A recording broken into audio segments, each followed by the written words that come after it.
Asif Ahmed is a chartered accountant and author who recently released a book, The Finance Playbook, which is essentially a book to help anybody who runs a high growth business or a tech startup, or anybody who, to be honest, is on any part of their business journey, to understand how to best create a finance department without all of the trial and error and mistakes of what many people make when they're trying to sort the finances of their business out. Asif uses his experience and his wealth of knowledge to write the book in really simple terms, so definitely something that's recommended. We speak about all things finance and trying to understand that world of like taxes and running a business. Asif actually focuses highly or more specifically on kind of tech startups and businesses that grow very fast, often seeking investment of large sums of money. And so it was great to be able to sit across the table from him and speak to somebody who is really well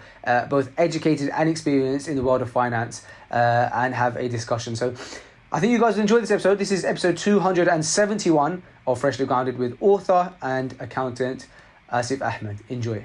And welcome to Freshly Grounded, the brand new podcast. Well, it's not exactly brand new anymore, is it? Welcome to Freshly Grounded, the podcast. That's better. Created by best friends Faisal and Sam. Huh? I said welcome to Freshly Grounded. After that bit. Created by After that bit. best friends Faisal and Sam. Really? We're on. Asif, assalamu alaikum. Hey, Wassalam. How are you doing? Good, thank you, man. How are you? Very well, alhamdulillah, very well. Thank you for having me. No, thank you very much for coming. I've been looking forward to this one. When I first actually, met you, because we met through voice only, right? Like you were having a meeting with Omar virtually, and then I was behind the screen. Right. And after you'd got off the call, Omar had some really nice, kind words to say about you, man, which was really nice and reassuring. And the way he described what you do to me, and now I want you to rectify and give us a kind of overview. Sure. Is this guy is, well, he says something like that this guy is like the accountant for is an accountant who specializes in like tech startups. And I was in awe because I was like, that's what everybody needs, like in this world, right? Like, because the problem with I think a lot of people, I think in the tech world, especially some of the people that I speak to on the podcast and stuff like that, seems to be that we have these great ideas, these visions and stuff, and to our accountants, it sounds like gobbledygook, or they just think we're crazy, or that things are too big risk, and we need someone who's with us. And I know so many people who have tech startups, they get so frustrated because they just want an accountant who can who feels like a member of the team without being a member of the team, right? And it seemed like you understood that. No, that's pretty much spot on. So I run an accounting firm called Clivity Advisors, and we've always kind of focused on working with entrepreneurs and high growth companies, predominantly tech companies, and actually even more specifically venture capital backed companies. It's just always been something that I've thought of as a specialist skill set. You can't just be an accountant and know how a tech company operates, or what's important to a tech company, or what's important to a venture capital backed company. So we'll focus typically on companies that are like seed round all the way to pre-series B. And even that terminology is lost on a lot of firms, for example, like just to know what that even means.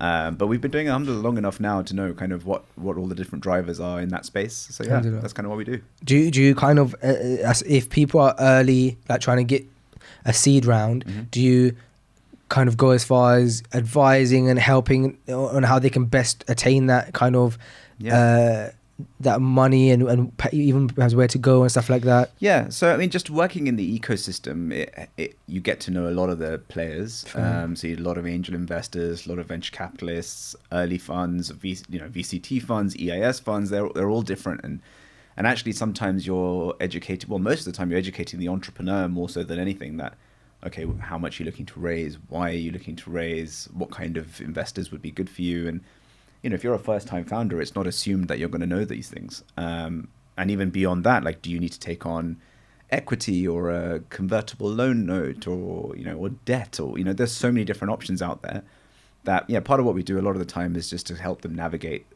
exactly what works for them and what they should be looking at. It seems like having a good relationship with your accountant is something that people struggle with a lot, and you see people bouncing from one accountant to another, and they often feel like they're at the beginning sold this narrative of we're on your side and we're here to make sure. So but then I think the dream of every entrepreneur is to find someone who's with them on that journey. How do you distinguish yourself from, how do you, I suppose, encourage that relationship and really show to the people, your clients, that you're in it for them and with them, as opposed to like sometimes you just feel like you get bad feeling from someone, right? And it's really astute of you to sort of mention that, and I think part of it is to recognize whether you're right for each other. And I always put that pressure on the accountant, right? To say, if you're the person that's done this before, you should be the one that's deciding whether this is the right relationship or not, as opposed to, luring the entrepreneur into a relationship that you kind of know you don't understand, you can't really help them. You're going to give it a go and do your best, but actually they'd probably be better off going to XYZ firm. So, I mean, we get approached all the time for, I've got this property portfolio and we'd love to work with you. We've heard such great things about restructuring our property portfolio. And I'm like, look, we're not the right guys for that kind of work. There's plenty of other firms out there who know exactly how that world operates, and we could do it probably we could probably do it correctly as well. But you want someone that really understands how to work with property companies and clients. And so we encourage, more than anything, just being honest and transparent about the fact that, is this the right fit, right?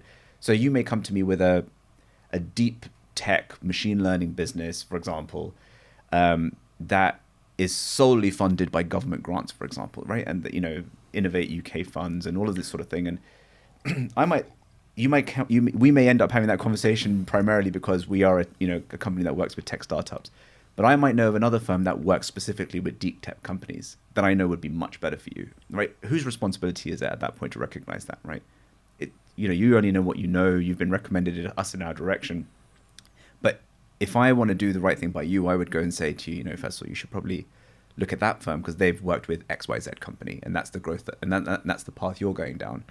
And I don't think there's enough of that transparency in this industry, which is kind of some of the things that I talk about in the book, which we'll come on to, I'm sure. But that transparency is I think where a lot of these problems end up manifesting, because you're on a tight budget, right? If you're a early stage entrepreneur, you've only got so much to deploy for an advisor.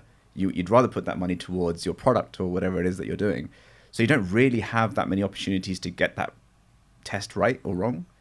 So you kind of need to get it right the first time. And I always sort of say it's really the advisor's job to make sure that they're in the right place. That's a very kind of selfless thing for you to say. So that is received really well, to be honest.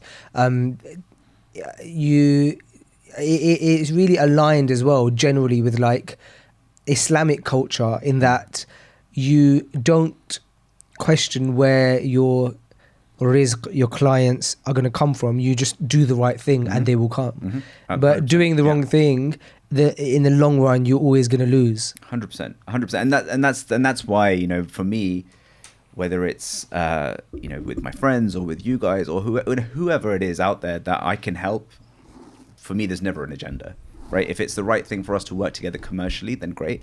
But if by, through destiny or otherwise we were supposed to meet and I was the person that you asked a question of, for me, the entire wealth of my knowledge and experience is available to you, right? Oh, that's amazing. Regardless of whether this turns into something commercial or not.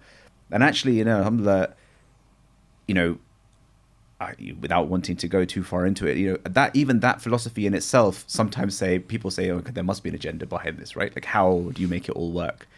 But I've seen, the most like unscripted, undirected acts that we have done have led to some of our greatest outcomes. And, I use this example with a lot of people who sort of question that sometimes, like, how do you, because you guys have got to eat, right? Like, you guys have got to profit and all of these sorts of things. I tell everybody the story of how I got into this business, which is, so I originally was training with a big firm called Pricewaterhouse, PwC. And my father was always unwell throughout the time I was at university and training to become a chartered accountant and all that sort of thing. He had cancer, which relapsed like 6 times. Wow.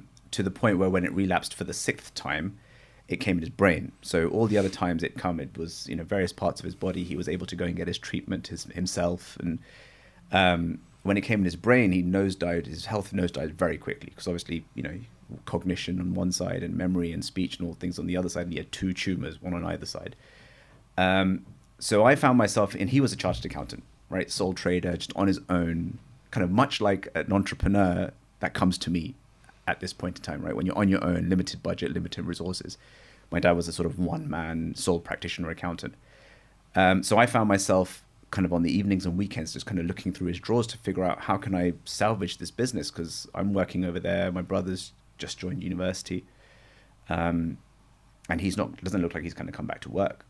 Anyway, but my dad was an accountant for like 35 years and, sort of like an old school, hard-working accountant, a lot of paper, a lot of files. I can imagine the room in the office. You can just imagine it, right? So much of that experience has led me to be inspired by the sort of new world of doing things, and the story I keep giving to people about how my father ran his practice, and it wasn't in his destiny to realize the benefits of all of those good acts, right? Which I actually place a lot of my good fortune in the blessings that he invested in back then, rather than what I'm doing day to day being an immediate payoff.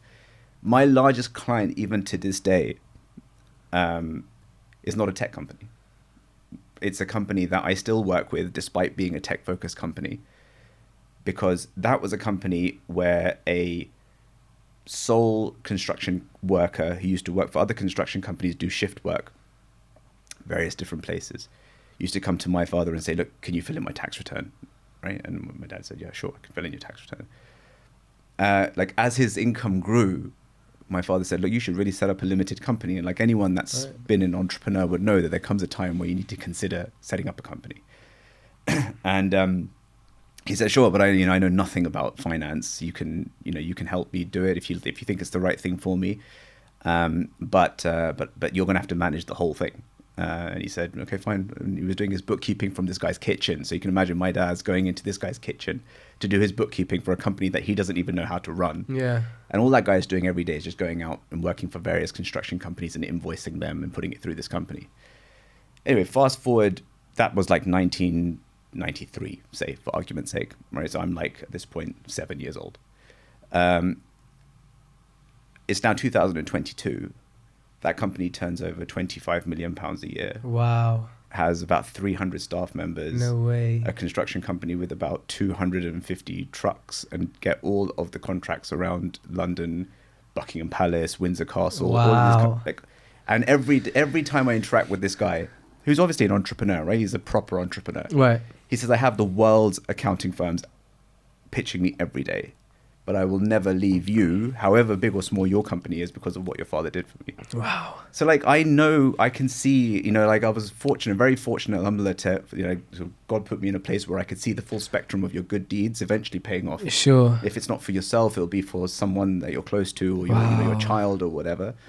And so for me, with the entrepreneurs as well that I work with every day, it's a case of, I'm not really in charge of making money myself. I'm just in charge of making sure you get what you need.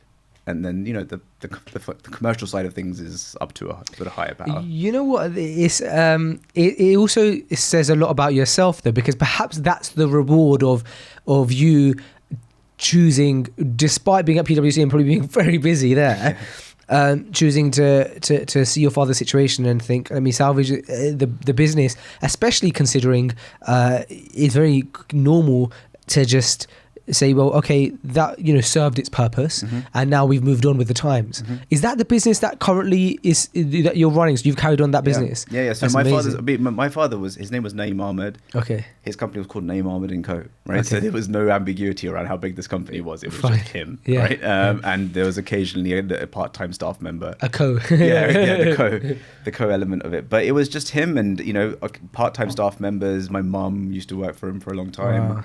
And it was very much like what happened in the spare room of our house. Like that was his business, his office. And so what was the meaning behind the name change? What does that mean? So immediately after he passed away, I set up a partnership, and that's now is a company that still exists called Richmond Gatehouse with another partner. Okay. And that was a sort of, it's interesting how you do things based on the lessons that you have available to you at the time. In my mind, I was like, when I carry on after my father, I have to do it in a partnership, because I've seen what happens when you're on your own, right? Like things just dissipate straight away because there's no resilience there. You need to have a partner and build things together and all that sort of thing. And and we ran that for a number of years. It was called Richmond Gatehouse. And what ended up happening was that I was building like a tech capability within a general practice, effectively. So I'm kind of recruiting according to tech. I'm sort of learning things according to tech. How did you get that foresight? Because it seems like you were doing it early before tech startups were a thing. Yeah, well, I mean, actually, it was a little bit sort of right time, right place. Because if you bear in mind, I've taken over my dad's firm when I'm 22, 23. The only people that were willing to work with me were people that were doing their own thing. Okay. Right? And people that were my friends, right? So now 22, 23 years old, we're talking like 13 years ago. This whole ecosystem wasn't an ecosystem. Entrepreneur basically meant poor. Yeah. Right. And, you can't afford to pay for a proper firm. And if all my friends who were entrepreneurs at that time, they were like, look, we, pity you to some extent. We'll work with you. Yeah. And that was the early seeds of what then went on to become the entrepreneurial community or startup community. And so I just stuck with it. And so that's how I got to know some of the sort of early people involved, the early investors, accelerators, incubators, all of that sort of stuff. And sort of we sort of rode that wave. Wow, that's an amazing story. That's amazing. I have so many questions, and but before we go into the questions, let's speak a bit about the book, because so what I had heard from Omar when he was explaining you to me, he was like, "Tell me how true this is." He said, Asif has written a book for people who don't understand finance and kind of the tech startup world. So basically, when I say we, I'm those people who doesn't understand finance, right? So that we don't get taken for a mug. Basically, we can understand like a general overview of what we should be doing. Is that right? Yeah. So I mean, I'm sure you would never get taken for a mug. But you don't know my financial illiteracy. So you're very kind. No. I mean, the idea was that there's layers to this stuff. When I meet a lot of entrepreneurs early on, they come from all sorts of backgrounds, right? They've either come from working in a job and being fed up with that and wanting to start their own thing, or they never had a job and so they want to start their own thing, or they worked at another startup and they now want to start their own thing. But there's no process through which it is assumed you're going to learn all of the things that it takes to start a company, right? Like whether we're talking about setting up a company or employing people or setting up processes and how do you do expense payments and all of that kind of thing. And in my mind, the only place you could go to get that was an accountant, right? Okay, I'm going to set up a company. It sounds like I kind of need to work with you to teach me all of these things. But hiring an accountant to learn these things just sounds like a really bad use of your limited resources, right? So my idea was that, firstly, accountants shouldn't be teaching this stuff. It should be there should be a way for you to learn this and come with better questions to an accountant, rather than can you describe to me what a company is. It should be a case of, I know my options are X, Y, Z. I'd like to talk to you through the decision, as opposed to can you start from the very beginning. And so the idea was that rather than having to spend money to learn this stuff, let's have a book which encapsulates the first 5 to 10 conversations that every accountant will have with an early stage entrepreneur. And how has the book been received? Yeah, no, it's I wrote it in a bit of a vacuum. I wrote it through lockdown, and then my publisher sort of released it, and it went on to Amazon, and then within I think a couple of hours, I'm not quite sure how or why, but it went to sort of number 1 bestseller on Amazon. Congratulations! Thank you, man. I was my team sort of sent me screenshots of the fact that, oh, look, it's gone to number one. And I was certain it would be in some sort of obscure category like, horticulture or something. I was like, it's not going to be in any of the meaningful categories, number one. But it went to number one in like small business, entrepreneurship. And, there's all these like incredible books, which, I really respect the authors of it, who are like number 3 and number 4. And this book was number 1 and number 2 for paperback and Kindle. Since then, obviously, it's tailed off, but I think it's gone a lot better than I thought it would. Well, to me, it doesn't surprise me at all, because finance is such a big subject, but it's something that relates to everybody, and you've basically got to get with it, otherwise you're gonna really suffer. Yeah. And so it's something that every single human on this planet has to figure out, something has a relationship with to some extent, right? And so and then when you refine down to the niche, or now not so niche area of kind of finance, the startup world, the tech world, there's no one flying the flag specifically, or in the mainstream anyway. I'm sure if you go to Silicon Valley, every accountant is a tech accountant, right? I'm assuming. But so seeing a book like that is very, very refreshing. Yeah. And I think the title, the book is named very well. Oh, thank you. I should probably give my brother credit for that. He does like, well, he did influence the title of the book. We should definitely give him credit. But no, I will. So I mean, there's, again, I said, like, there's levels to this stuff. In my mind, entrepreneurship is kind of the great leveler, right? Or at least it should be, if the dream is sold correctly. In that, if you're talented and you're hardworking, you should be able to make something and create something and move the needle in the way that things are done. Historically, I think we've seen that the corporate world was sort of structured against you if you were from a certain type of background, and it's structured for you if you were from a certain type of background. So a big piece of this book was that it's supposed to level the starting line for people of all backgrounds, right? So, and I'll be fairly honest about this, right? When I work with entrepreneurs from public school, or not to necessarily to single out public school, but people who have access to resources, whether it's people that they know or people that their parents know, or funds that they might have access to, the starting point for them on their entrepreneurial journey is hugely different to someone that doesn't, right? Now, that could be the reasons for the difference between your starting point are sort of not important. The fact that there are people out there who may not be as talented as you, but certainly have a better place to start from than you do. And my idea for this, part of the reason for this writing this book, was to say, okay, well, I've met people from both backgrounds, and here is a book of all of the things that I say to both of those people, right? But rather than getting the person who has limited resources to pay for that journey, let's put it all in a book. And that's part of the effort of kind of what I really get out of bed for now, is to make sure that everybody of all backgrounds, whether it's, gender, race, age, even, people that are, we have some clients that come to us when they're 17 years old, right? There's no way they're going to have learnt anything to do with any of the stuff that's in this book, right? But it's just as important and relevant for them. So why should they have to come up with £1,000, £2,000, £3,000 to pay a lawyer or an accountant to learn all of this stuff? It's a lot of money when all of that can be just codified into a book. I think it's also really important that those people are taken seriously, and it sounds like that's something that you care about in those relationships, because it's very easy when a 17-year-old comes to you and says he wants to start a business to kind of be like, okay, like, this is going nowhere. But then I think that encouragement and me being, as you might know, Omar and I started in business when we were 15, 16. And when somebody who was like double our age finally took us seriously, that's when we was like, okay, we can do this. And the encouragement in those early years is so important. And as you've explained through the story of the construction guy, you don't know where these things could go. Of course. And so I think that again is testament to you. Fine. Okay. So I first of all, have you considered doing a podcast? Running a podcast? We've thought about it. Who's we? So as an extension to the finance playbook that I wrote, we set up a content platform. Okay. To sort of play this out. We sort of took a bet on the fact that okay, if we really want to own this space of democratizing good information, we need to make this as accessible as possible. So we set up a platform called the Finance Department. Okay. And you can go to it at tfd.community. Amazing. Or thefinancedepartment.co. Both URLs will get you to the same place.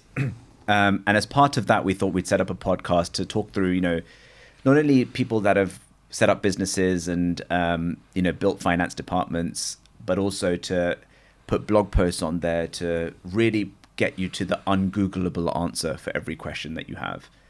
And eventually we see this as a community that's going to go on to... Oh, this is incredible. Yeah, hopefully, I'd love any feedback, but if at some point what we'd love to be able to do is get members to be able to answer each other's questions and just take out the accountancy industry altogether. Now that's me eating my own lunch, right? Because that's if we do this properly, I should not be able to charge for basic questions any longer, right? Because you will go on there and you will say, I run a media business, I need to pay an invoice to Singapore. And another person that ran a media business can reply to you and say, yeah, you should have withholding tax of X pounds or whatever. Does that not exist right now? No. Wow. And I suppose that also opens up a whole discussion about like tech startups in the accounting world, because there's loads of those, isn't there? But I think that's a discussion for another day. That'll take forever. Yeah. Okay, so the reason I ask if you have thought about having a podcast, Sure. and then I immediately, when you said we, I said, who's we? is because, man, I've been, if those who listen to Freshly Ground regularly will know that I've been like this like huge flag waver of the idea of a good finance podcast that should exist, and more importantly for in like by a Muslim as well, but then also naturally like for young startups. And the reason is and the reason I said who's we is because I'm like, you personally, like Asif Ahmed, like you honestly, like you come across like so well. You're clearly very great at articulating yourself and well written, and so I think that's important, right? Sure. And somebody has to, I believe, be the first to do that. Now, I'm not trying to change your career because I'm sure you're very happy where you are. But what I am saying is, there's this guy I often speak about on Freshly Grounded. His name's, oh gosh, how can it go blank? I always talk about him. What does he do? He's going to come to me. Dave Ramsey, right? Okay. Do you know of Dave Ramsey? No. Okay, so Dave Ramsey is an American finance guy. He's not an accountant or anything like that, but he's a speaker on personal finance. Okay. More so. And he's written a book called oh gosh, what's happening to me? It's crazy that this is happening to me because I never draw out with this guy. No, this is important. Yeah. Okay. No, it's a finance book. Right. But it's important to me to remember these things, otherwise I'm going to go crazy. Okay, so Dave Ramsey is American finance personality, is what they've like officially called him, right? But his book is what's important, and he has a podcast in the book, and his book is called Financial Peace, maybe. Okay. Anyway, he has this concept, right, called baby steps. And it's become really popular in America, and he runs like he'll like sell out arenas speaking about this 12-step baby step plan about personal finance, about how to help people get themselves out of financial ruin, essentially. And so he has his 12-step plan. Step 1 is building a £1,000 emergency fund, $1,000 emergency fund. Step 2 is debt snowball, so pay off your debts as fast as possible. Start with the smallest, even though it makes mathematical sense, obviously because of interest, to pay off the largest debt first. But he says that finance is about psychology, not about maths. If it was about maths, we'd all be fine. And so once you pay off one, you feel like I've ticked that off, and you want to fill off another one. And then step 3 is now build a 6 to 8 month emergency fund, so that if you lose your job or you want to be able to look for a new place, a new job for 6 months, you're good. And then it goes to like paying off your mortgage and so on and so forth. There's 12 steps, right? I think there's 12 steps. That took off, and he done really well. And then he started a podcast called The Dave Ramsey Show. And so what he does on this podcast, and I love his podcast, honestly, is people call in and they say, hey Dave, I've got $5,000 saved. I've got a mortgage on a house, and I'm just running stuff. And he's like a old school guy, right? He is. Like his mentality is like our grandparents, if they couldn't afford a sofa, they didn't have the cash for it, they wouldn't buy a sofa. Right. We live in the era of, if I can't afford a sofa, I'm like, my credit card can afford it. And now he said it's become even more difficult because there's 0% interest. And so everything's available for free, essentially, right? And he said that's how you get yourself into issues. And I love listening to the Dave Ramsey show, but I do, and he's very like staunch Christian, and so a lot of his guidance is also kind of combined with like biblical references and stuff, which does hold quite good kind of moral values when it comes to finances, like to an extent, right? And when I listen to it, I have to naturally listen to some things and like be able to ignore other things, especially because interest is not something obviously that we want to do and stuff like that. So one of his advices is to like he advised a lot on like mortgages and stuff like that. So when I listen to Dave Ramsey, I'm like, I would love in Freshly Grounded one day to be able to facilitate a finance podcast like that where people can call in and say, look, and they explain all the issues, and from the perspective of not a Muslim perspective, but from someone who understands Muslims' issues, can also advise on like, okay, what you should now incorporate a business and blah blah blah blah. And so, man, I think you should start a podcast. Is what I'm saying. I don't know how useful I'd be on personal finance, but it's I know what you mean. But no, but you're right. The desire for us to set up a podcast is the same sort of thing. Is that we'd just love to be able to put out more content and answer questions in a sort of shorter, snappier way. Because ultimately, it's just about giving people the knowledge, right? Like this, and I kind of go down a bit of a rabbit hole with this, is that this whole industry, like whether it's the accounting industry, the legal profession's a bit different because you genuinely do need creativity at every step. But effectively, it's like I, as an accountant, needed to learn something properly once, and then I can charge for it for the rest of my life. Right? That just structurally doesn't feel right to me, right? When it comes to helping people get on the ladder and setting up their businesses and all that sort of thing. So for me, it's like, okay, well, I've learned it, so I'm now going to put it out there for you to learn from. And then it's up to you, right, as to what you do with that information. But it shouldn't be a case of like, I have this knowledge and I can only give it to you if you pay me for it. I mean, I would argue with you on that, because I think that you've earned that by going through the years of studying it, understanding it, and not only studying it, understanding it, but the experience. You had to probably see entrepreneurs make big mistakes to go, oh, okay, I wouldn't advise someone to do that now. And so there's still, I think there'll always be value in someone like me being able to have private conversation with someone like you. So that's the nuance, right? So we're not talking about advice. Because advice is genuinely what I went to. I see. Okay, what I qualified for, right? Is to be able to advise you on a situation. Sure. That should always be a business model, inshallah, that stays. But it's the entry level stuff, right? Yeah. It's the stuff that actually you just didn't know what to put into Google. Otherwise, you would have got the right answer, right? But when you've got to a point where you're like, I have a B, C, D situation, and I need advice as to how to proceed with it, that's something that I think will always come from someone or a company or an advisor that has been through the experiences of learning the hard way what the right answer to those situations is. Well, I'm talking about the very entry level things, which is kind of the things that we're trying to codify. Yeah, well, I think that's why I'm so strong on the podcast being the perfect platform for you, because I can imagine a podcast literally called The Finance Playbook, which is an amazing name even for a podcast, where you're sat there once a week, right? And you take in calls, and people say, hey, Asif, so here's where I'm at with my business now. It's just me, one-man job. My wife helps me. She does my accounts for me. But it's got to the level now when I'm bringing in X amount a month. I don't know whether I should now start up a company or if I should just carry on doing this by myself. Or if I start a company, is it beneficial to have my wife as a shareholder? Will that help me for tax purposes and so on and so forth?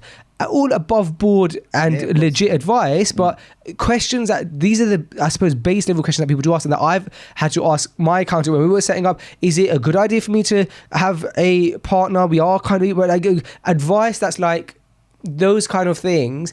and you just off your experience and knowledge going, hey man, I would consider this is cool, done, bye, next caller, hey, I'm the 1 hour a week, oh man, that would make an amazing podcast. I'd love to. No, I mean, it's definitely something that we're going to look into at the moment. Actually, if you do, let me know, and if you need any help setting anything up, let me know, grateful. man. Thank you. No, what we're doing, what we've started to do this morning actually is just set up an office hours type concept where we're going to distribute to like select groups. So like, for example, if your audience were keen to do that sort of thing, then we'd set up like, 2 or 3 weeks of slots that people could book and just drop in and have a 10-minute conversation, because I'm always happy to do that. That's awesome. So, and then hopefully that will give us a good premise to then start a podcast. Yeah, and I also think that that's where I know you're very generously just giving your time there, but I do think that that's also amazing because it reminds me of that Gary Vee concept of jab, jab, right hook, right? He says, you give value, and then eventually you seep in that reward. And unfortunately, I think a lot of the times in business, and look at me, a young businessman trying to have a conversation with someone much more experienced than me. But that is, I think, where a lot of people go wrong, is they don't like to give value first. Right, and naturally, when you do give value first, whether you want it or not, you end up reaping the rewards of that later, and it's amazing. Yeah, I mean that's so much of the conversation. I mean, I know we are an accountancy firm, but that's so much of the kind of conversation we end up having with our clients as well, right? Who are tech companies, sometimes they're consumer-facing companies, sometimes they're D2C brands or whatever, and they're just trying to figure it out, right? Like how do you get into the hearts and minds of people, right? And ultimately, regardless of how much technology might progress, there will still be a huge premium to be paid on personal relationships and how someone makes you feel, right? As opposed to whether there's a technology product that works better than the next technology product. And that's where we're trying to operate, is in the space where it's like a safe space. You can ask whatever you want. The aim here is to try and get you to a place where your questions are worthy of being charged for. Right, that's kind of really the place we want to get people to. Is that ask me a question where I feel like charging you because it's a complicated question and I'm going to need to go rack my brain. But don't ask me a question that you could have Googled, you just weren't pointed in the right direction. And so, from that perspective, yeah, it's partly our funnel as well as to just give as much content as possible. Because ultimately, like I said, we do need to run a business. But if we speak to you 10 times on various things and then never hear from you again, that's completely fine as well. Like hopefully at some point down the line, our paths will cross again, and hopefully in a positive way because of what we might have helped you with. Definitely. Yeah. Okay, so I've got a question here that I'm really intrigued to know the answer to, and that's what are some of the most common mistakes, or maybe the common mistake that beginner entrepreneurs to make in the financial kind of area? Yeah, sort my camera, but you carry on. No worries. Yeah, there's a few. And you might resonate with some of them, I don't know, but for example, the first one that I think people struggle with the most is how to pay themselves. And there's no good reason as to why that's a common one, but it's particularly complicated, so I can't imagine anyone's going to get it right the first time. But it's how do you set up payroll? How do you pay the taxes from when you actually give yourself salary? And the problem is that if you're getting it wrong, you often don't find out until quite a few months later that you actually owed all this money to HMRC. And I've been there. You've been there? Yeah. And it's very painful. And so many times, someone will have a soundbite of the fact that, I want to pay myself a salary and dividend because someone's told me that that's the most tax efficient way to structure my income. And then you have to sort of talk people through the fact that you can't necessarily pay yourself a dividend unless you're making a profit. And so actually, until you are profitable, you are going to have to continue to pay yourself a salary. And that's a very basic thing that a lot of the time we see people get wrong. Another one is actually VAT. So registering for VAT, when is the right time to register? When is it the mandatory time to register? Some people will end up crossing the threshold and not realizing, and then they have to go backwards and go back to HMRC and say, I should have registered last year and I didn't. And, those are all sorts of things that, and again, how are you supposed to know, right? If you're trying to be frugal and do everything yourself and suddenly your turnover has gone over £85,000, then there's no one out there waiting to tell you, by the way, you should have registered for VAT, right? So but these are the common ones. I think VAT, PAYE, that sort of thing, like setting up a limited company and then not getting the shares right. Sometimes. What about like managing money? Because all of the things that you're mentioning, I suppose they're like in some ways forgivable in that they're systems that if you're first an early entrepreneur, you're like learning as you go. But do you find that people have, what are some of the bad habits people tend to have with their finances? Yeah, that's a really good question. So a lot of the time, particularly when a company has just started out, the one bad habit that a sort of founder will often get into is not being able to distinguish between company money and personal money. So you'll find that like they're spending their own personal stuff from business funds, and they're withdrawing money to pay for things that actually are personal things. And can I just butt you in there? Yeah. I just put on our Freshly Grounded socials, shooting an episode with an accountant who specializes in startups. What would you ask him? Okay, amazing. First question. Should I separate my personal and business finances when I start? How interesting is that? That's what you're talking about. So go ahead. There's going to be one very interested listener in this bit. Right. So absolutely. I mean, that's the kind of thing that we see all the time is that, you'll by the time they've come to us, which may only be 6 months into the business or 9 months into the business, and we look through bank statements and things like that, and we're like, well, what's all this? Is that, oh, that's me. I had to pay for a removal company because we moved house. It's like, fine, okay. I had to take out, I took out my family for dinner or whatever, and I paid for using the company money. And it's like, that's all fine, but you realize that has tax, implications if you're using the company money for personal expenses. And then you'll get founders who will say, oh, actually, no, well, we talked about business at the dinner, so, maybe you can make it out to be a business expense. And, you sort of start getting into bad habits from that perspective. Right. You see what I mean? Like, fair enough, that might be the case. Well, what's the solution to that? There's no real solution to having already taken out money that should have been the business's money, because you either put the money back in your personal capacity, or you have to declare it as a personal withdrawal. There's no way of saying that I paid for something that was actually my own expense, and I want there to be no consequences from it. Sure. But the bad habits is not so much the fact that you did it because you didn't know any better, right? Yeah. The bad habits is that you then begin to get into a situation where you're trying to justify personal expenses as business expenses. Sure. Which may well be completely fine if you live, if your business sort of lives under a rock and never exposes itself to the outside world. But where our sort of harsh lessons sort of really begin to pay off is when a company then goes to raise money from a VC, and that VC does due diligence on that company. So do VCs ask for like past accounts and stuff? Yeah. And they're very much in their rights to do so? Of course, yes. Oh gosh, so you really have to have your habits good from the start, otherwise you really ruin your chances later. Yeah, so when you're raising... That's really interesting. When you're raising a seed round, it's less common. Fine. But they would still do some level of due diligence. It's when you get into the slightly bigger rounds of funding where due diligence is really kind of where the whole deal gets either made or broken. And you need to put in your bank statements there, your accounts, your tax declarations, all of that sort of thing, so that the VC can then tell their lawyer what they want protection from, right? So if the founder's gone and spent all this money and not declared it properly, the VC doesn't want to take that responsibility. Of course. So they'll say to their lawyer that we've done our homework on this company and we want to invest in this company, but we don't want to take any responsibility for all the stuff that we found. And so they'll make sure that's part of the contract. Wow. Right. So that's the kind of thing where we say to a lot of our founders to say that, look, it's all fine. Running the business is effectively a personal piggy bank. But if you have intentions going down the line of opening up your doors to investors and lawyers and things like that, it's going to get very embarrassing very quickly when you're trying to justify a certain valuation or how great you are as a CEO if you've been doing things like that and not taking advice properly. That's really interesting. Yeah. At what point do you say, let's say for example you have a client, right, and you can clearly tell that they financially just have bad habits, right? At what point do you go, look, you need to bring on someone on board who manages your finance instead of you? How important is that? All the time. And again, that's another thing that I'd like to think that we do that other firms probably wouldn't.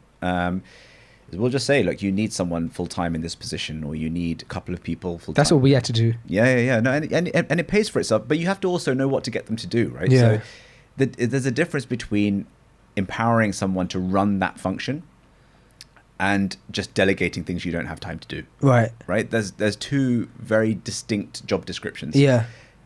I have these responsibilities. I have no time to do them, so you do them. Sure. Or actually, I want you to make this department the best it can be. Yeah. And we're sort of in that second category of recommendation, right? So we'll say, don't just give someone bookkeeping, right? But like really get them to make the finance department a piece of the company that's fueling your success, right? So whether it's through data, information, ratios or performance metrics and things like that, they can really quite quickly go from being day one to all of the basic compliances dealing with itself to actually I'm now going to use all of that data to help you make decisions going forward. And that can, that department can very quickly begin to pay for itself with the efficiencies and things like that can be implemented. So that, yeah, we make those recommendations all the time. Yeah, I think you're read onto something there, because so Kareem is the guy who manages our operations. Actually, he would have really loved to be in here today. I think he would have had such a deep conversation with you. He said to me recently, right? He said, he would fall into that second category that you're talking about, which is great. As much as sometimes I'm like, no, it's great, right? And like he's done all sorts of stuff. Like he's like, when I'm traveling, he's like set up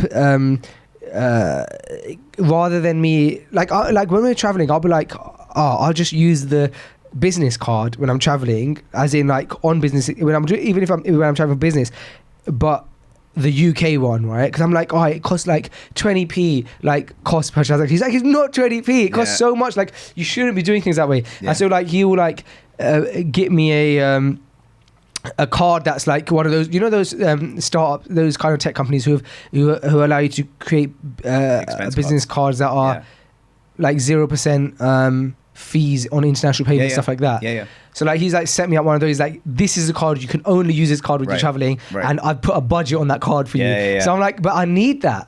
And he said to me the other day, he said, look, I need to have a serious conversation with you about finances. And I said, and he said, you're in trouble.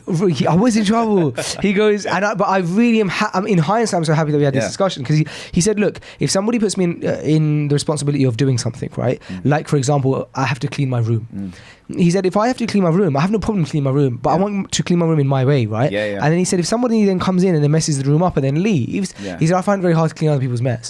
So he said, if I'm given the responsibility, you have to let me have the responsibility. And it was a really mature conversation of him to have with me, and I really appreciated it. And it's a really great way of putting it actually as well. And it really allowed me to view that there are some habits that I might have that make things difficult for him, and then I'm expecting him to say to come to me and give me good news. So I really feel grateful that he feels that empowerment to be able to have those conversations. And depending on, so much of it depends on what you're aiming for, right? So if you've sold a vision to the outside world and to your staff and to yourself even, that we're going to be a 100-man company or 100, or whatever, we're going to have 200 employees, however big we're going to become. If you can't show to the entire organization that you're not following the protocols correctly, the chances are you're never going to be able to inspire someone else to, right? So they're going to see the CEO or the COO or whoever it is, whenever they travel, it's always a problem, right? They always use the wrong card or whatever it is.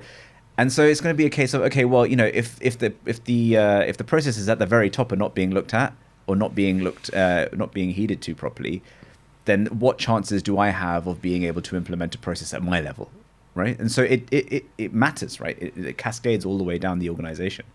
So it's more than just expenses, and that's kind of another thing that I talk about in the book, is that the expense management, and these things are always like the typical topics that come up. I can imagine. Right? Is if you think about it as more than just receipts, right? Think of it as a reflection of your character as a leader. Yeah, that's such a good point. That's such a good point. Then automatically people are like, okay, cool. What do I need to do? Right? Like, what app do I need to download, and when do I need to take pictures, etc., etc. Yeah. Because that's ultimately what it is, and you'll find it's very rare for a CEO or CFO or CEO who's terrible at this stuff themselves to be able to inspire a hugely efficient organization. Wow, that's really powerful. That's really impacted me. I often give this analogy for other things, like you can tell a person what a person's mind is like and how cluttered it is by seeing like their room or their car. Like if you like your car's always a mess, it's likely that like because you know, I'm going off on a bit of a tangent here, but I think it was Simon Sinek, it might have been somebody else, who said something profound in that if you want to see how somebody lives or behaves as a leader, because Simon Sinek obviously speaks mostly about leadership, he said, focus on, if you want to improve yourself as a leader, focus on the small things like the cleaning your room and your car and stuff, because if you've taken yourself to account for those kind of things, you'll take yourself to account for bigger things. And I never saw it in a financial aspect, but were you explaining that like that? It actually makes a lot of sense to me, because if someone were to look at my financial habits, would I be proud of them? Or would I feel like, oh, like it kind of shows that I'm a bit of an erratic person, I'm a bit of unorganized, and that probably does reflect into like what I'm like as a character. And it's there's another famous saying, it's like how you do something is how you do everything, right? And so it's like if you allow yourself to be sloppy in one way, it just means that probably feeds into your habits in other areas as well, right? And so I mean, look, the whole purpose of this book is, you know, we talk about setting up a financial fortress. I mean, it's a bit of a cheesy depiction, but the idea is that a fortress has a drawbridge, right, where it lets people in and out.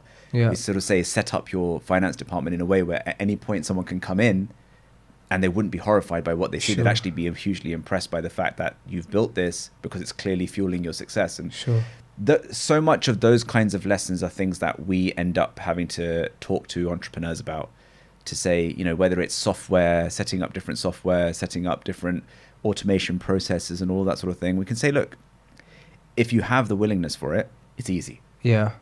But if you don't, then we need to talk about something larger than just the finance department, right? Like, what does that really say about you and your ability to run an organization? Wow, man, that's profound. It really is. It gets embarrassing when you're talking to an investor, man, and this stuff comes out like that. It reminds me of like Cristiano Ronaldo in the way, like, because he is this guy who's like now 35 and still at the peak of football, though many would argue that he's not. But who do you support, by the way? Depends. No one really. Okay, to be honest. I just like football. Fine. You're like me then. I don't really have support a team. So, but if you look at his life and you look at how he speaks and what he says, he says that he takes care of every single thing that goes into his body, and I can't remember where I was going with this point. I mean, I can understand. So those little micro decisions. Because you see other footballers. But did you see that whole thing that happened in the summer when the Man United team's food orders got leaked? No. Right. So what happened? This was before Ronaldo signed to them. So in the summer, their catering department. Somebody in the catering department leaked a picture of the orders of everyone in the Man United team. Wow. Jesse Lingard, and everybody people had ordered like fried foods, people were having like 2 desserts, and all this kind of, and people were they went viral on Twitter because people were shocked that these are professional athletes and this kind of stuff that they're eating. And then about a week later, Ronaldo signed to United. And he didn't get any dessert, right? And I think like nobody on the team got dessert to show how the influence that he has on others. Because he lives it, right? Like I can't imagine him drinking anything other than water and stuff, even when nobody's looking. And then when you live a life like that, it ends up showing in your macro the fact that you can still be 36 and be playing 100%. For one of the biggest teams in the world. 100%. I mean, I get it, man. And the thing is, I also understand kind of when people don't immediately understand the urgency for it, because when you're an early stage company, right, you're on the edge of survival all of the time, right? You're not going to have time to sit down and talk about, right, how are we going to categorize our coffee receipts, right? It's like, are we going to get paid this month or not? Is probably a bigger problem for you. But it's all about the vision, right? So like if you have a vision for greater things, then you have to understand that this is the equivalent of not eating dessert, right? That's just the equivalent of not eating dessert. If you don't, if you're like, you know what, we've got this little lifestyle business, it's fine, it does whatever it does, then fine, you can be slack about all of those things, right? But you're always going to be a bit stressed though, aren't you? You're going to always, but you buy that stress, right? You buy that stress. I'd rather just not worry about the account. Someone else will figure it out. We'll pay an accountant to figure it out at the year end or whatever. But if you truly want to build something that you want to show off, then these are the steps to take. It's as simple as that. Yeah, man. It's just really left me with a lot of self-reflection, as you can probably tell, which is actually a great thing, to be honest, as much as it seems like it's... No, I have some questions, if you don't mind, Yeah, Asif. of course, I'll put it out to our viewers for some questions. So let me have a look at what some of the people have asked, and let me know if you want to pass on any of the questions and what ones you've asked. Let me grab my glasses. I'm not long-sighted, like just... thought... Where are my Is glasses? the positioning okay? And I've moved around. a No, little no, bit. position's fine, yeah. Okay. Okay, so let's have a look at some This of is these probably questions. not something that's like super taxi because we don't want to give away advice. Yeah. Someone might rely on it. Yeah, no, I won't go. I won't go down that avenue. Yeah. So first question, tax evasion. No, Yeah, exactly. Yeah, actually did. That was actually the first question. Yeah. Okay, let's have a look. So we had one about the separate personal and business finances. Average startup capital for a SME. Yeah. Can you translate this question into Is that the English for question? me? Yeah, that is the question. Is that And then it says North UK. okay? So I think they're that's just saying- where they're from. I'm guessing that what they're trying to ask is what is the average amount of money you need to start a small medium enterprise Right. in the north, Okay. Yeah. which I guess. is a very difficult question to answer. Yeah, it depends on the business, right? Depends on what you're doing, right? Okay, fine. Yeah. Okay, this is good because it's not a finance question, but I imagine that you've come across this sometimes with some of your clients. How do you overcome the anxiety that is often associated with startups? God, that is a good question. Do you come across that a lot? Because it Yeah. seems that it's a very risky thing to do, isn't it? People often are It's putting a all their very eggs in one lonely basket. place. And that's again part of the skill set that I think advisors need to have when working with startups and tech companies and VC-backed companies, because it can become very insular and lonely for, particularly if you're a sole founder or if you're a couple of founders and only really the difficulties of running that business every day. So much of what we're trying to get people to get on board with is to alleviate that anxiety, right? Or at least some of that anxiety. There's going to be, with all of life, they say you should just focus on what you can control, right? And in a startup, there's going to be 75% of the things you can't control, right? Do people like your product? Yes or no? You can't control that. Well, you can take feedback and you can iterate or whatever. But on day one, can you control that everyone that you try and sell your product to will buy it? No, you can't. But can you control that all of the systems that you've got implemented back in the office will work and are set up in a way where they're reporting accurately and compliant and all of that sort of thing? Yeah, it just requires a bit of time and effort, right? It's not even expensive, particularly with all of the resources and that are available already, but some of the resources that we're looking to put out there now as well about best practices and process guides and all of that sort of thing. There's no reason for you to not get off to a good start from that perspective. So I would say, like anything, and managing anxiety is focus on what you can control, because there'll be so much that you can't, and just have a good idea of what the priorities for the business are. That's a great answer. Thank you. Let's have a look. Somebody's asked about savings and a startup. Mm-hmm. It's a bit of a tough question as well, to be honest. A lot of the questions are actually very subjective questions. Yeah, they tend to be. Okay, what advice would you give to somebody who wants to do a startup? What are their first steps? I suppose more from a financial aspect. Yeah, so I would research a lot first, right? So whether it's buying a book or whatever, just to make sure that where what other people have done in the same line of what you're planning to do, and make sure that you have a firm understanding of whether there is actually a need and desire for what you're trying to build. There's nothing worse than you wanting something to exist that nobody else wants to exist, because that can get even more lonely quite quickly. And then just be realistic as to whether you are in the phase of your life where you can take that kind of risk, right? I'm not the kind of person that promotes everyone should be a business person at any time of their life, right? Like, I don't think that's particularly wise, nor do I think it's particularly Islamic either, right? Is that if you have responsibilities and you have a life, a family, maybe a spouse or children or whatever, it's not their fault for the career choices that you make. So that's not to say you shouldn't take risks, but they should be calculated risks. And I just don't. I think that anyone that try and teaches you otherwise is not looking out for you personally. Okay. How do you know when to go from being a freelancer to setting up a company? Okay, so that again will depend on different industries, because an IT freelancer is maybe not the same as a graphic designer. Fine. Because a graphic designer may decide that actually they want to set up an agency, whereas someone that is just selling Their services as in a number of hours a day, it's less scalable, because all you can do is get more people to do the same thing, right? Of course. But if you feel as though you have a vision beyond your own personal input, then I think that is the difference between being a freelancer and someone that has a business idea. It can be for anything, but it just needs to be bigger than what you're physically able to do.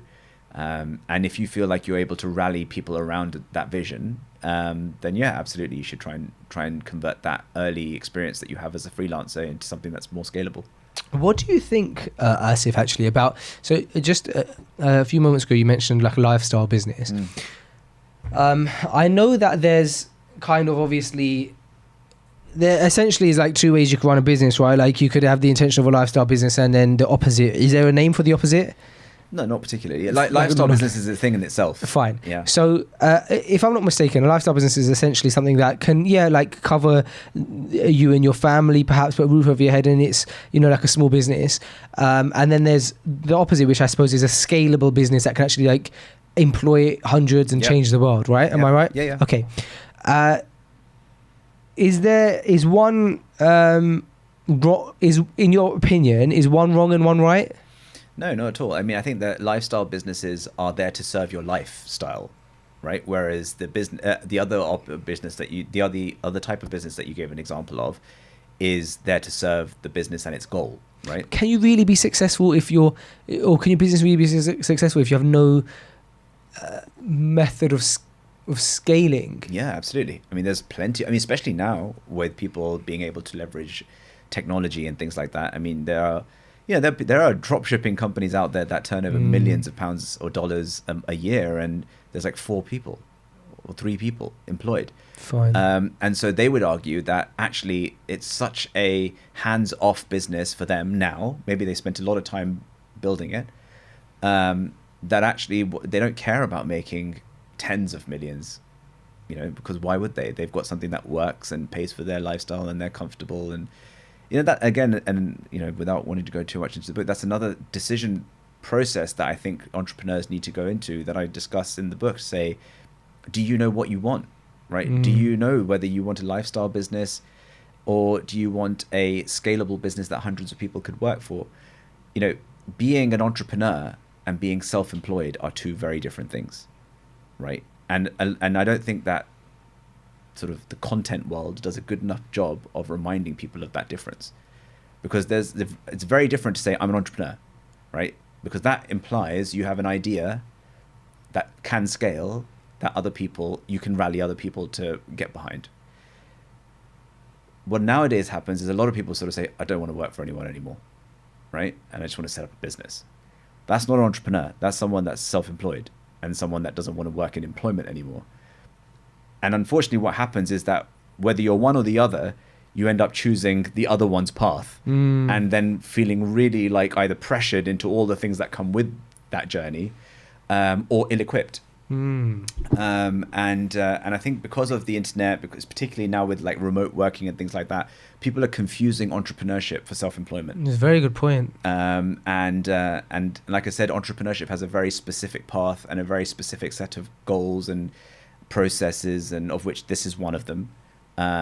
Whereas self-employment can be whatever you want it to be. You could be a locum doctor. As long as you're making enough for what you need, you're self-employed. You're not an entrepreneur. Have you had much experience with or interaction with content creators, YouTubers nowadays and stuff like that? Because this almost feels like a new, very recent world where now making videos from your bedroom, you could be earning, or TikTok videos on your phone. You can be making more money than some of your like most largest clients, right? You're right. 100%. How is have rules and systems for these kind of businesses been set yet? Like there could be a 16-year-old girl making TikTok videos earning millions, or a guy making Fortnite videos and winning huge competitions earning Yeah. £20 million. How does that work? Like, have you come across that much? I mean, not we don't work with content creators specifically, but I mean, I've met them and I've spoken to them. And Would you turn down a content creator? No, I just don't think we're the right firm for them. Fine. There's definitely, they need to be working with clients that are almost like firms that specialize in working with music artists and things like that. I see. 'Cause it's like a lot yeah, of royalty-based income and stuff like that. Fine. And there are firms out there that only work with music artists and actors and things like that. And royalty accounting and taxation is a very specific thing. So I personally wouldn't necessarily work with someone that was just a content creator. But yeah, you're right. I think I sit on a couple of boards at HMRC and the Treasury as well, and so much of the conversations we have on those boards is like, how does the tax system keep up with the way that the economy is evolving? Because it's just not going to be able to keep up. It needs to have a sort of more broad-based outlook as to what someone, how people go about making their money nowadays. Yeah, especially because of like these startups like Stripe and stuff. It's so easy. I remember back in the day when I was younger, I would watch my dad with his online ticket business, and he would the only way to really bring money in would be through WorldPay, Right. And this lengthy process, and them approving you, and then this really jaggedy, horrible interface. Right. And now I could set up a Stripe account, and within 5 minutes I can take payments into my personal bank. And I can imagine that being really difficult to keep up for like regulation institutes and stuff really like that. tough. Yeah, it's really tough. And we're working with a few companies in the sort of Web3 space now as well, right? So like, really, that must be fun. It's fun, but it's difficult to advise people because there's legislation hasn't kept up quite as fast as you'd hope. Well, how are you coping with understanding that space when so little information about that space exists? Are you just constantly making sure that you're on top of your research? You just got to keep reading. You've got to make sure that you at least know everything there is to know. Right. And then whatever everybody doesn't know, you are not going to know either. Sure. But you just don't want to be in a situation where there is published guidance on certain things and you don't know what that is, right? And that's incumbent with our profession as well, right? So every year we have to do a certain amount of hours of upskilling to be able to re-register effectively. Really? Yeah. So that's another reason why people sort of decipher between a qualified accountant versus a non-qualified accountant, or a chartered accountant versus a so-and-so accountant, or a management accountant, because they all have different requirements to keep up. You're a chartered accountant. I am, yeah. And what does that mean? So I'm a chartered accountant with the Institute of Chartered Accountants, which is, I suppose, the oldest institution of professional qualification for the accounting industry. Whereas there are others. So there's ACCA, which is an association. It's a global organization, and by all means they effectively qualify and learn and do all the same things that we do. It just depends on which qualification was available to you when you got your training contract. So chartered is different to ACCA. Correct. Yeah. Chartered is better. It's not better. It is better. It's older. It's more. It's sort of the more traditional institute. Fine. But yeah, I was saying that effectively each one of those organizations will have a certain amount of hours, or something that every person needs to do. Would you like some more water? Because I would. Yeah, let me grab you some, because I still have loads of questions. Go for it. We'll start getting into NFTs and stuff. We'll go all over the place. Yeah, now that you mentioned it. Yeah. But I'm just conscious. Are you okay for time? It's 4:45. Are you sure? Yeah. Actually, is it alright for me to check my phone? Of course. I'll just take this. Web 3.0. Can we indulge in it for a bit? We can. Yeah, Fine. we can. I mean, I'm not gonna. Yeah, I'll know as much as I know, and then hopefully that topic will be quite short. Okay, so essentially, if we talk about the money side of it, I'm assuming that all of the money involved in Web 3.0 is all done through crypto, or is any? So what is it that you need to now understand about it? Because is it essentially? Well, how are the regulatory authorities seeing things right now? Are they on top of it? People are already earning money through crypto, is essentially what I'm saying. So what's your take on that? Yeah, so HMRC recently released some guidance on how they view cryptocurrency. Sure. And that's there for everyone to see effectively how different things are taxed.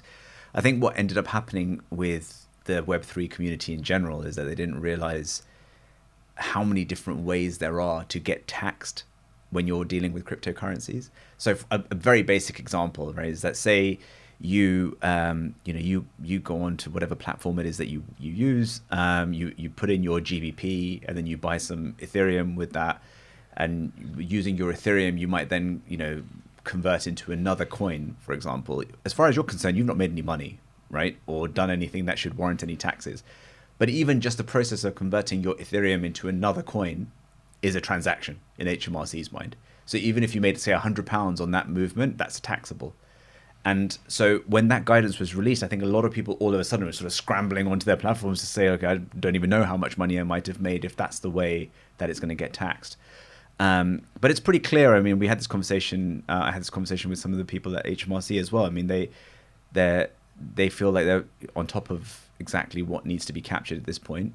And I would just encourage everyone to read that before they, because at the moment, I'll confess, there's only so much I know about, as much as I might even get involved with it and actually am part of a few different projects that, whether it's through the accounting world or otherwise, I'm humble enough to know that I don't know more than there is to know. But I think that particularly when it comes to things like regulation, like everybody that's just trying their luck should at least read that guidance before they do anything, just so that they are aware, right? Because if you're one of those fortunate people that just makes money out of nowhere because you bought a bored ape or whatever it might be, then there's going to be some tax to pay. And if you're someone that's never done tax returns before or anything like that, you might be someone that's never needed to. All of a sudden, you come into the net.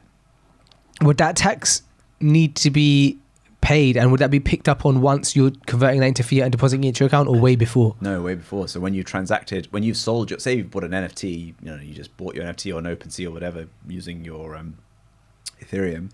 If you then sold that NFT, and that money goes into your that Ethereum Swissborg wallet. Yeah, if that Ethereum goes into whichever wallet you've transacted as far as HMRC are concerned. How do HMRC? Okay, because of KYC?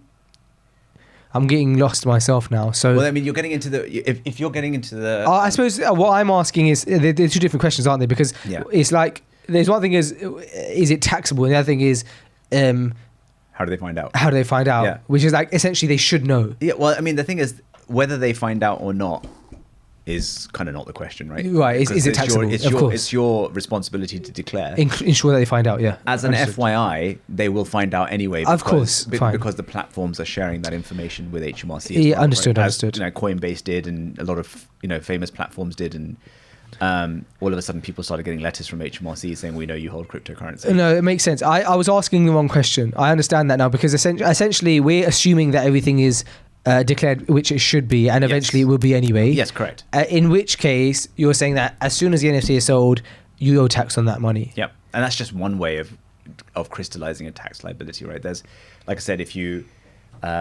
convert into another currency from one currency, that's also treated as a disposal. If you stake your coins, for example, I'm way beyond my expertise here when talking about all these individual terminologies, but these are the things that I know guidance has been released on.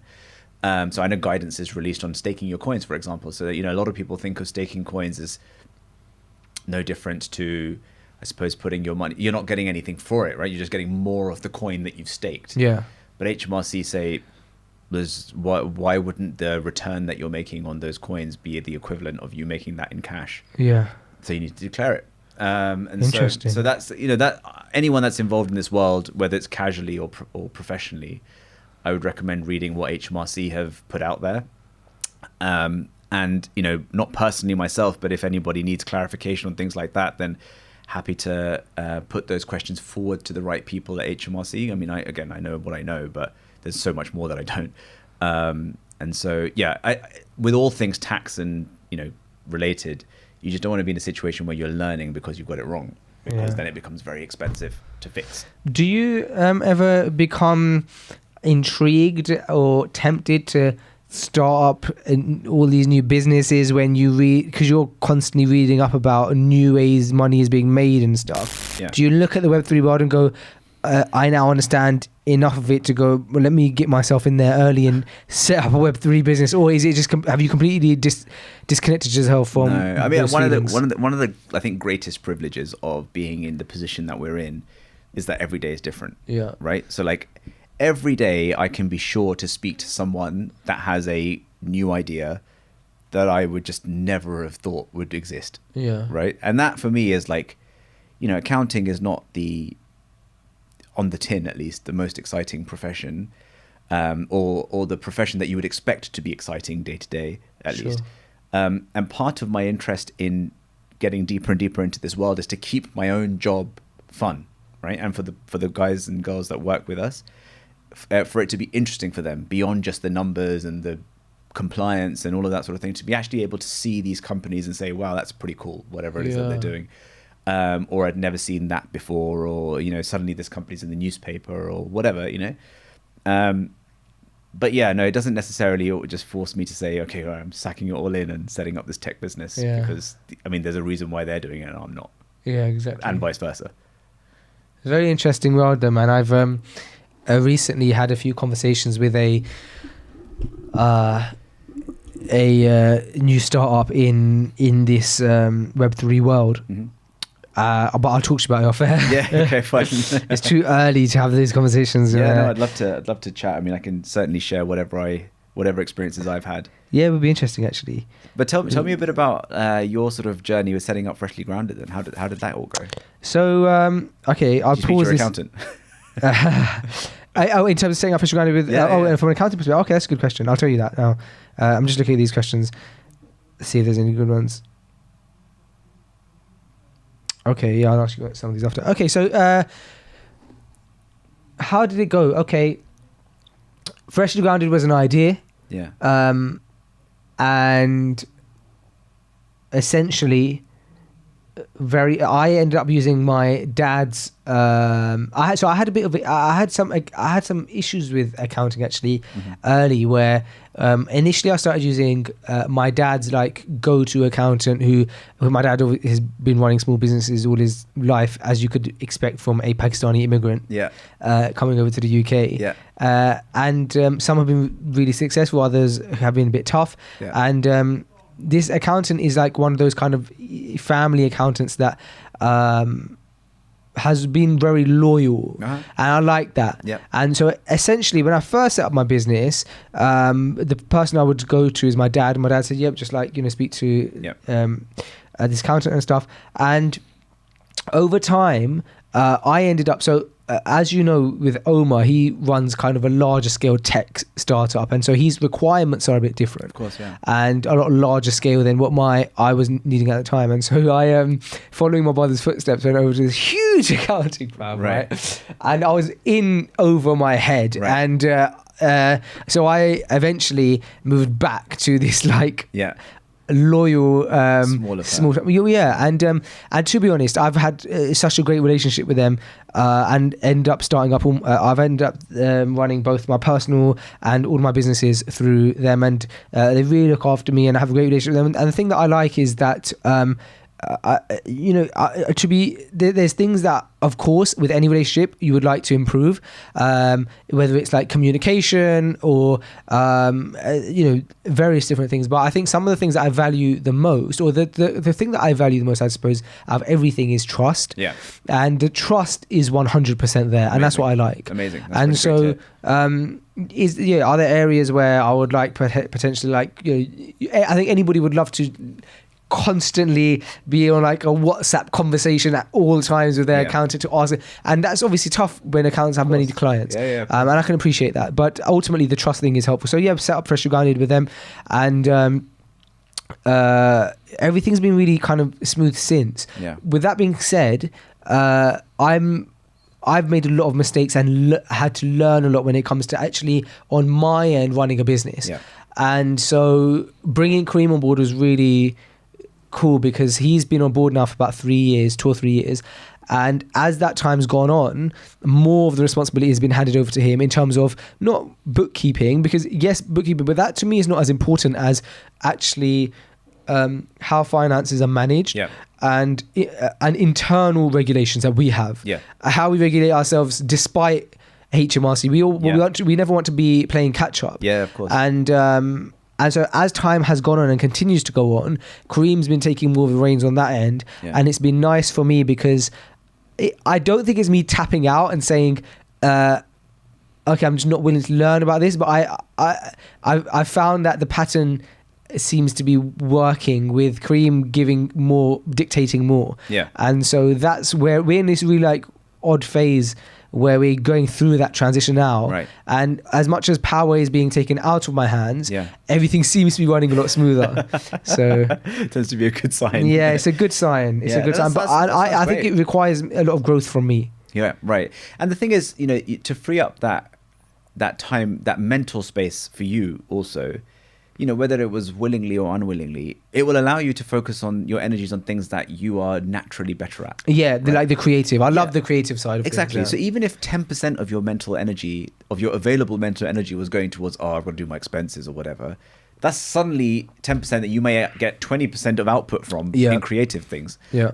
So it's definitely, it's good to see that you guys have, managed to make that progression. Slowly, although I'm conscious now, because I think in the past I used to think, well, I've got time to make mistakes. I'm in my 20s. Right. And I'll get better. Yeah. And I think that's a lie that I was telling myself, because all of a sudden I'm 28. Right. I turned 28 this month, in February. Yeah. And I was like, wow, 28 sounds a lot like 30, and 30 doesn't sound anything like 20s. Yeah, So I was like, I'm now in a stage where I can't always be in this zone. And I think one of the issues is I've always had little brother syndrome. Right. I've always been a little brother. Right. And so I've been able to always get advice from my older brother and see things done on a larger scale and stuff. Right. And that catches up on you eventually. Right. And then all of a sudden, like I said, you're 28 and you go, well, I have to be able to make sure I know what I'm doing here. Right. And so now more than ever, I'm like, okay.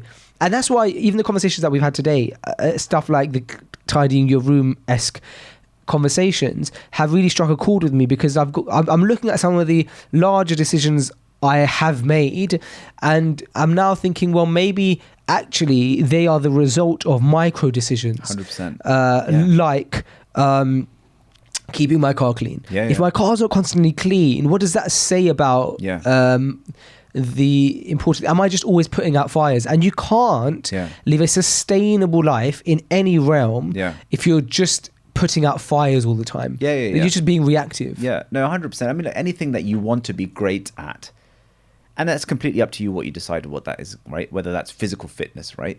You can't say, oh, you know what? It's because I go to the gym 5 times a week, I'm going to eat pizza every day. Yeah. Right? Because that's like saying I'm amazing at the creative stuff, so I'm just not going to bother with finance and all of that sort of thing. Right? They go hand in hand. If you want to achieve greatness in a creative business, or if you want to be physically fit or whatever, one doesn't compensate for the other effectively. But having the foresight, as you just mentioned, that you guys clearly do, to sort of know that this is not our bag, right? There's someone else has got to come in and own this space.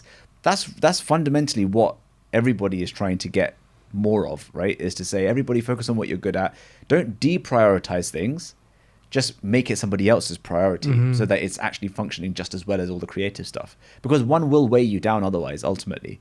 And I've seen it happen so many times, man. Like, especially with, when I was in my previous firm and we were working with more generalist clients, so not just tech, it was all sorts of stuff. You'd see some restaurants, for example, like, you could not get into a business that's more of a creative endeavor, right? Like, I want to feed people. I want people to, have the best interpretation of these dishes or whatever it is that I think that I want to set up a restaurant for. And I'll say this in your presence, creative people are almost the worst people to run businesses. For that reason, right? You're creative, right? You want to be able to let your mind run free. You're on a blue sky thinking all the time. Right, because that's what's made you good at what you're doing. Right. And any kind of restriction almost feels like you're having to take from that to implement that, right? Whereas you need to sort of embed a culture where it's complementary, right? And as soon as you start seeing it as complementary, you begin to value it. And so the reason I was going down that sort of hole with restaurants is that the very nature of running a restaurant is that there's so many potholes for you to fall through because you're taking cash. You've got card payments. You've got like 5 different types of systems between your EPOS and your card machine and your menu and all that sort of thing. There's so many ways for a restaurant to fail beyond just demand, right? Like, do you actually have customers? And then when you have someone that's, say, habitually a chef, or someone that's really just into the food side of things, you can't get them to immediately appreciate how important the non-chef stuff is with running a business. And that's why restaurants fail so quickly, because you can't just be the food, right? And that goes across all creative industries. It's really interesting. It's left me with a lot to think about. I want to pick your brain on some stuff off air, so I'm going to selfishly cut the episode Sure. after this final thing, because I also know that you need to get home. Sure, yeah. Last thing. I don't know if you've heard of a guy called Ramit Sethi. He's okay, so that helps. So he, on the Tim Ferriss podcast, once said something that I think is quite cool, and I want to get your take on it. So he says that, and you actually alluded to this earlier, but you were talking about it in terms of the financial playbook. Yeah. I suppose what I'm about to say is your whole book in one. So what he says anyway is, I believe that people should have financial systems. Yeah. He talks a lot about personal finance, I think. Yeah. And he says that there should never be a situation when, if I said to you now, Asif, here's £10,000. Yeah. What if I give you £10,000? What would you do with it? Yeah. He said that most people will say, "I'll go on holiday. I'll buy a car." Yeah. And he said that should never be the answer. The answer should be that will go into my finance system. Right. And it instantly trickles into all these different areas, because you've always got a system set up for those. For income, essentially. Yeah. What's your take on that? And what do you talk about in the finance playbook regarding that? Yeah. So I mean, again, that's a sort of personal finance type situation, Sure. right? So that I can understand, and I've heard Ramit Sethi's stuff before as well. He's pretty prolific with the stuff that he does. I think that with a company, right, and when you're trying to build a company, I suppose the equivalent of that is when you take on investment, right? Okay. So for example, and there's so much investment happening right now. You hear about all the time. So and so raised, $10 million or $20 million. That's some crazy valuations. And, a lot of those kind of companies are our clients. And you end up going through a process of sort of sitting down with them like, okay, well, when this $10 million lands, then what?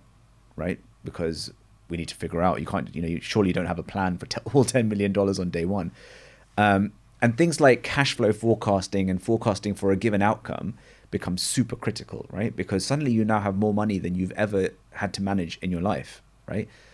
And probably if you are in this sort of tech space and you're relatively, say, young, it doesn't necessarily have to be the case, but say that you've never even worked in an organization that's managed that kind of money before. Right. So how do you then translate an amount of money that lands in your bank account into tying it up with the purpose with which you set up this business in the first place? Right. And that takes a lot of soul searching, right? Because you're saying, okay, well, we set up this business to achieve X.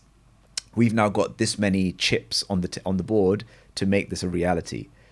How do we get from where we are to where we need to be? And so much of that decision-making process involves hiring people that are better than you, implementing processes that, that people that have charted that path before have implemented. So it might be uncomfortable for you to do, but that's what it takes to play in that league.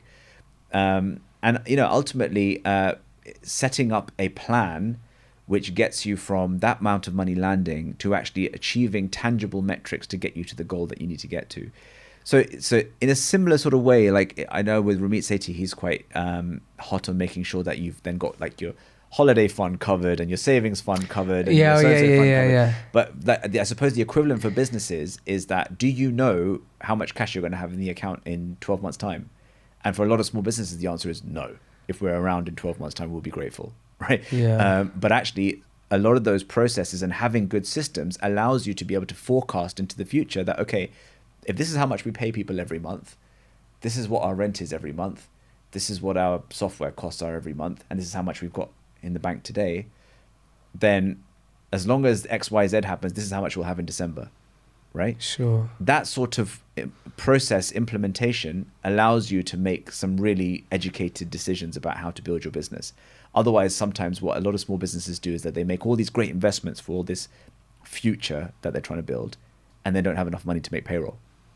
Right? And that's the kind of thing that actually you can process yourself out of. Asif, I really appreciate your time. Thank you so much for giving me your time on the podcast. You've left me with a lot to think about. I would love to have you on again sometime. Sure. Right. I think initially, I always find that the initial episode I do with guests when I first meet them, it's always great. Right. But I always love the second time. Right.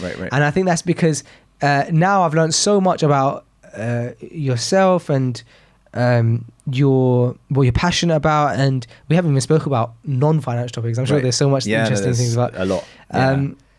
And then I always find that I'm a lot more comfortable, and we end up digging into even like more rabbit holes. So I'd love to have you on again sometime. But it's been honestly a pleasure, and I'm actually going to give this book a read tonight because I've some time has opened up for me tonight, and which is rare. But something came up where all of a sudden. And I was thinking, how should I use that time? And I was going to get some more work done, but I have to turn work off at some point. And this feels like good use of your time. Yeah, really good use of time. So I'm going to give this a read tonight, and I'll let you know how I get on with it as well. Brilliant. And any feedback you have, I'd love. You don't gain any benefit from little old me. No. I mean, you're the target audience. Thank you, man. I appreciate that. Any feedback you can give me, that'd be great. Thank you, Asif. Thanks so much for your time, man. Thanks, my friend. Take care. See you. Salam.